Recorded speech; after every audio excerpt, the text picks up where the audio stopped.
કે ગીરના સિંહો ઉપર કેમ હવે ખતરો ટોળાયો છે। ખાસ કરીને પાછલા વર્ષોમાં બેબીસિયા અને સીડી વાયરસે ગીરના અનેક સાવજોનો ભોગ લીધા બાદ પણ તંત્ર સજાગ ના રહેતા હવે જાફરાબાદના કાગવદરની સીમમાં ભેદી રોગચાળામાં 3 સિંહ બાળના મોત થયા છે। અચાનક જાગેલા તંત્રએ આ વિસ્તારમાં 3 સિંહણ અને 6 સિંહ બાળને પાંજરે પૂરી તેની ચકાસણી શરૂ કર્યું છે। જૂનાગઢ તથા આસપાસના વિસ્તારમાં વન અધિકારીઓએ જાફરાબાદ દોડાવ્યા છે।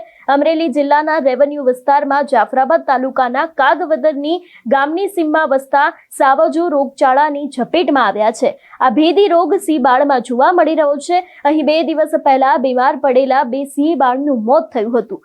સાવજો બીમારીનો ભોગ બન્યાની જાણ થતાં જ વનતંત્ર હરકતમાં આવ્યું હતું અને આ વિસ્તારમાં પાંજરા ગોઠવી 1 સિંહ અને 1 સિંહ બાળ અને સિંહણોને પાંજરે પૂરવાનું કામ છે તે શરૂ કર્યું છે।